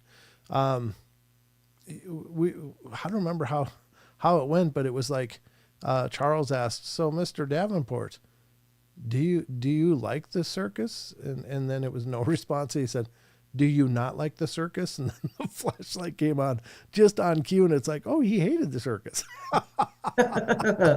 Right? So that's kind of Yeah. neat because, and then we also got insights. Like I was thinking, maybe by virtue of them being energetic is why they can move so fast. It's like they're not Mhm. dragging around meat suits like we are, so they're not subject to our physics and stuff. And then, Right. and then we were getting interaction. So I said, "Is that true?" and boom, the light came on just like that. And it's like, oh, okay, Yeah. well, could you Yeah. turn it off now? And boom, turned it off right on cue. It's like, Wow. wow, Yeah. this is really cool. But it was that same Hmm. principle that Yep. they choose to enter the conversation or not. And the only Hmm. thing, and I think it's kind of like Bigfoot research. You don't go out and pull apart bushes looking for Bigfoot. You just try to make yourself interesting enough that Bigfoot looks for you. I think that Yeah. that's the key. So it's probably very similar to that. Um, Exactly. about investigating alone, I agree with you. I think that, Hmm. well, if, even for the basic reasons, right? Like if you're alone and you're in a place that may not be mechanically or physically sound, and you're investigating, anything could go wrong. But so that therefore having somebody there for you, but also spiritually, I think Hmm. that having somebody with you makes you more protected in an energetic state. Would you agree with that? Absolutely. And not only that, because like spirits, I have witnessed spirits jump people. So Mm. what if that happens and you're by yourself, you know? So definitely never go alone. Plus, if you do see something, you know, you have somebody to validate you, like, oh my gosh, we both just seen this full-bodied Yes. apparition. Yeah. So for more than one reason, I wouldn't go alone. Yeah.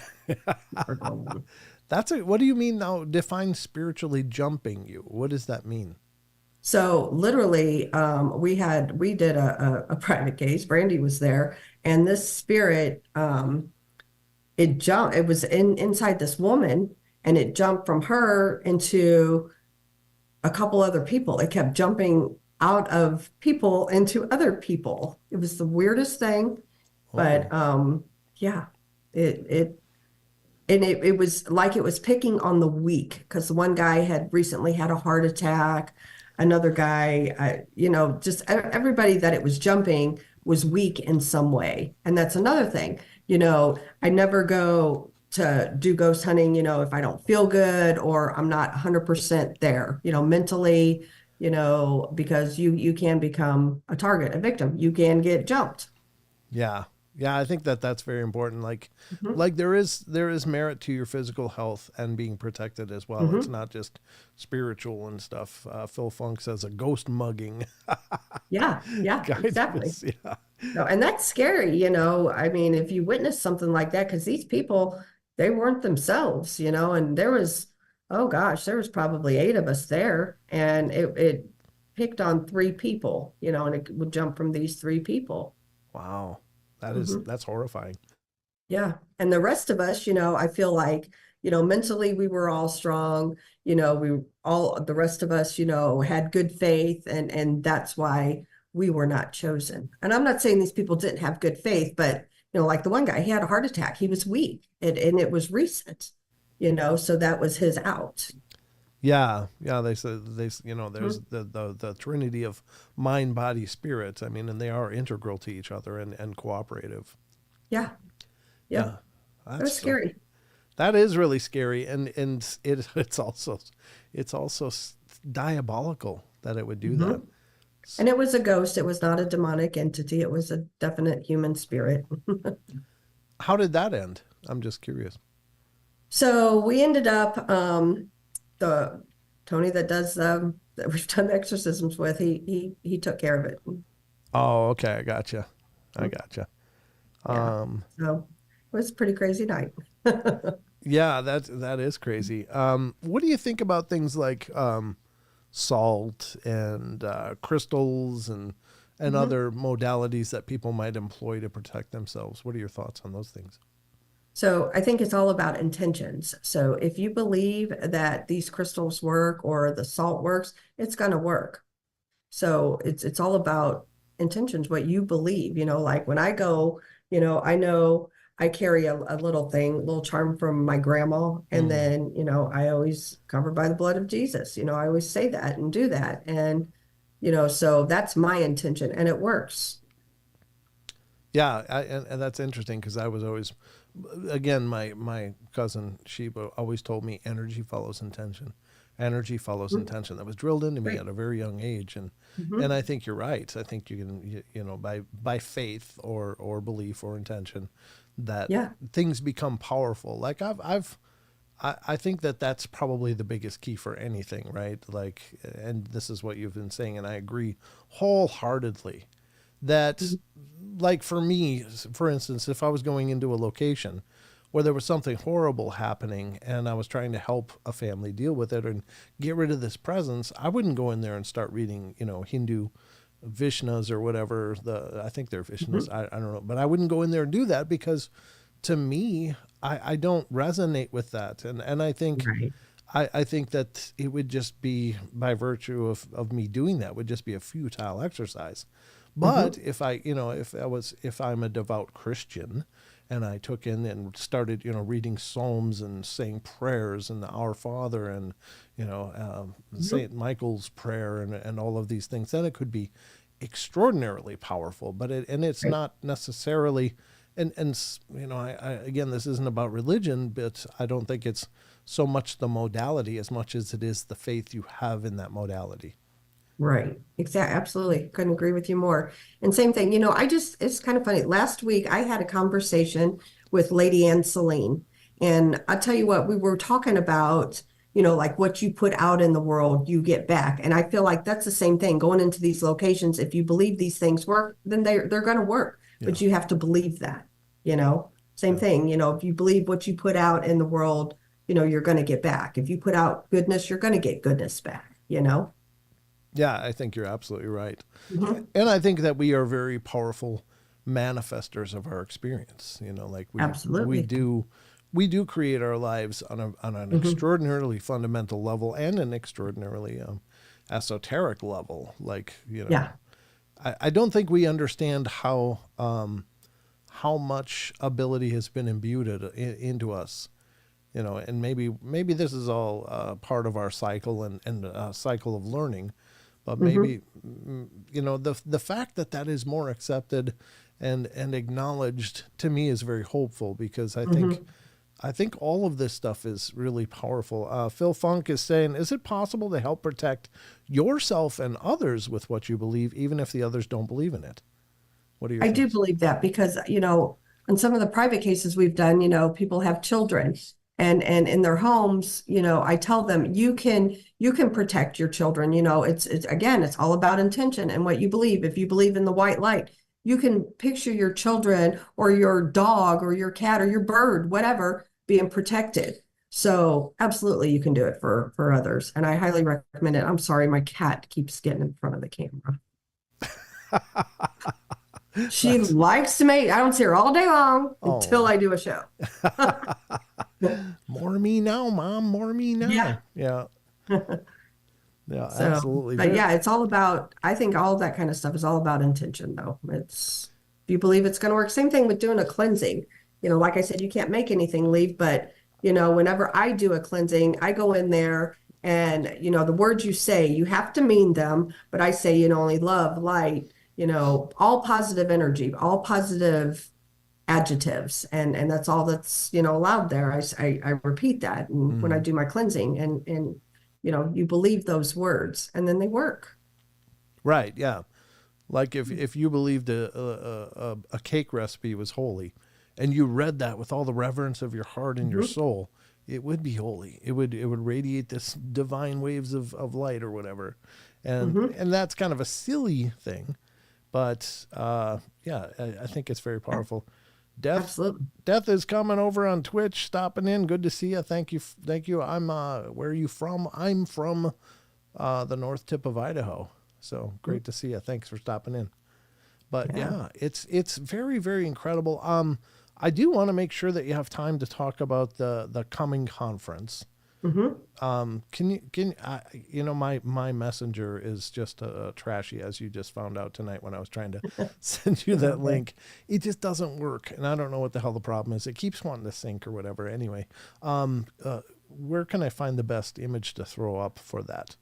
Not throw up. That's not what I meant. But put up on screen. um Probably on Blondes and Booze Facebook Okay, group. We have let me do uh this. we have a lot of stuff on there from it. Or I can send it to you real quick if you want me to. If you don't mind, I'm sorry. Your messenger. Hold on. Yeah. Let me give me just 1 second. You can try to send it in Messenger, although that doesn't always work. Yeah, let's try it. I'll try messenger because usually that's the fastest and the best way. Let me find the right flyer here. But we have everybody and their brother, it seems like, coming, which I'm excited about. Yeah, it's going to be an amazing event. Absolutely Yeah. amazing. And we just added Martin Groves to the lineup too. So Oh, it's did you just really? growing and growing. And Jason McLean, God love him, he said that we can add people until March. So you never know who might pop up. Oh, that's really Here cool. it is right here. Okay. So this is, I just sent it to you, but Okay. that is the latest one. The latest. It just needs to add Martin Groves on there. Okay. So I'm going to put this up on screen so everybody can see it, and then you can sell it and let people know what the hell's going on, because I think it's an amazing event. Yeah, All we're pretty right. excited about it. We're all pretty proud of that because, it started out kind of small and it's just grown and we have amazing, amazing people coming. Everybody, my phone just fell. Everybody from Bigfoot, to people talking about dogmen to, Lady Ann Celine and Ron Murphy are going to talk about the Fae. Uh, So, I mean, it's just a little bit of everything. We've got Josh Hurd, Heather Mosier from Small Town Monsters. I don't want to forget anybody. So, Sir Brian Bowden, he's going to be there speaking. Miguel Ramirez from Sasquatch Theory. That's a great channel too. If you haven't checked him out, go check him out. Greg Ogles, he's a good friend of ours. He's going to be there. And there went my phone again. Trying to look here and see if I can read. Dr. Dean Bertram, he's going to be there talking about UFOs. Did I say Sir Brian Bowden? yeah. I don't, it's okay. Yeah. And you're coming, you're going to be there. I am. I'm going to be there. That's going to be an exceptionally cool time, because it'll be the first time that I've met you and met Tex in person. Maybe I might meet Tex before then if I go down to Texas at some time. But Yeah. you Rob, as well as Yeah. Brandy and Monica and Donnie Oh, yeah. and who am I missing? Paul. Paul. Is gonna Yeah, be there. Paul. Yeah, of course, Paul. Yep. Yeah. Yep. Well, we will all be there. We're all hosting it. And yeah, just some really incredible people coming, and been doing this for a long time now, and we've met some great, great people. And so it's hard to just stop. It's like, man, you would be such an added bonus to the conference, just come and meet people and, Yeah. talk to them and it's a good way, for people who, we don't consider people who watch our shows fans because, we consider them friends. So Yeah. we look at it as a way to come out and meet our friends and, put faces with these names and, things like that. So we're all looking forward to that. Yeah, I'm really really looking forward to it. I'm just excited for it. It's like, I love summer, I love spring, but I'm so excited for September to get here for this event. Yeah. And And what's really cool though, that night, so for the meet and greet, so the meet and greet is really blown up because it was just going to be having dinner with everybody, but it's turned into we have Martin Grove is going to speak that night. And if you've never met him, you will never meet a nicer man, let me tell you. And his encounters are just horrifying of what happened to him at the Land Between the Lakes. So he's going to be speaking on Friday night. And then after him is Miguel Ramirez from Sasquatch Theory. He goes out and he put out some videos on the killing fields, which is, it's a big farmer's field, and he was losing cattle and he believes to Bigfoot. And so he's going to be speaking. And then we're going to end the night with Christopher Garetano's film he's putting out. And I think it's called A Haunting We Will Go. And so he's debuting it there. So we're all going to sit there and watch that and have popcorn and eat pizza. And it's just going to be a fun night. yeah, and Jackie C is saying, "Where's this conference happening?" It's in, Yeah. what is it? Richmond, Missouri, which is outside of Kansas City. And it's September 19th and 20th of Yep. this coming September. So yeah, there's going to be a lot going on there. And then there is a ghost hunt going on, but that is all sold out, correct? Yes, it is. The ghost hunt sold out. However, Kathy from the museum is going to do, she's going to do some ghost tours during the day on Saturday. People will have to pre-register, and it'll be on Blondes and Booze Eventbrite, and people can get their tickets through that. Oh, fantastic. Yeah, it's going to be Yeah. amazing. Krista, before we're done, how do people stay in touch with you? They can email us at blondesandbooze@gmail.com, or same thing, Blondes and Booze Paranormal Podcast. We're on YouTube. We're on, we have Facebook group, and yeah, any of those places. And you're also, your podcast is released out on the podcast platforms as well, right? Yes, we're on every platform out there. You name it, we're on it. Thanks to Randy Gilbert from Truth or Tinfoil. He does all of that kind of stuff for us, but we're all out there on that. Yep. Oh, wonderful. Well, it's been an incredible pleasure talking to you and having you on. So thank you so much for being here with me. Yeah. Well, everybody needs to tune in to Blondes and Booze on Friday night, because you are going to be on there with Brandy and I. I just found out tonight Brandy's going to be on. Oh, she is. Oh, okay. Okay. Yep. Very good. Yep. Well, that'll be fun. Yep. I'm not real blonde, but, We'll pretend. I'll have to get a wig for that night, but There you go.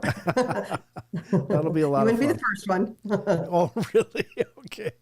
All right. Well, I'm looking forward to it. Thank you again, though, Krista. It's been an absolute pleasure. Thanks And for having me. you're welcome to come back anytime you want. So just let me know. Sure. I'd Yeah, it's love been to fun. have you back. Anytime. Okay, very good. Well, ladies and gentlemen, that's going to wrap it up for us tonight. So I hope you guys had a good time. Hope you enjoyed the conversation. Obviously, I think we went through a hell of a lot of territory tonight, and some incredible insights and ideas and thoughts about this amazing topic of discussion. I got Grandizer's question. Brent, Krista's famous cow picture. What's the message behind that? It's in my kitchen. I've got cow and horse stuff.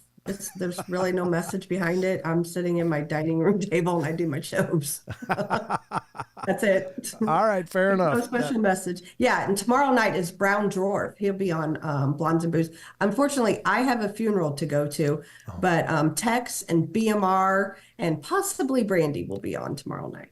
Okay, very good. Well, I'm sure you'll have a wonderful show. So, ladies and gentlemen, tune in, check out the Blondes and Booze, check out Texas Front Porch, BMR's channel, Donnie's, Joe's, Paranormal Paul's, Paranormal Among Us, Monica's Our Paranormal World. There's so many great shows in that whole collective of amazing people. So please support what they're doing. Please, if you're new to this channel, subscribe, like, tell people about it, and tell them about all these shows. This is a great circle of friends that we've formed, and we have a blast together. So we'd love for you to continue to follow. Yeah, you're all kind of us. you've kind of been brought into the porch crew too. I have. Yeah. And my mission is to come up with a great nickname for Tex's show. And so There you go. I'm working on that, because he's dubbed this the Paranormal Portal. So Yes. I got to come up with something for the porch. But anyway, that's going to wrap it up for us tonight, ladies and gentlemen. So remember, we love you all. Be good, be kind, be nice. Take care of each other. Help each other out. Find the magic in every day. And remember to laugh as much as you can. Krista, hold on for a second. I'm just going to wrap this up. All righty. Take care, everybody. Thank you.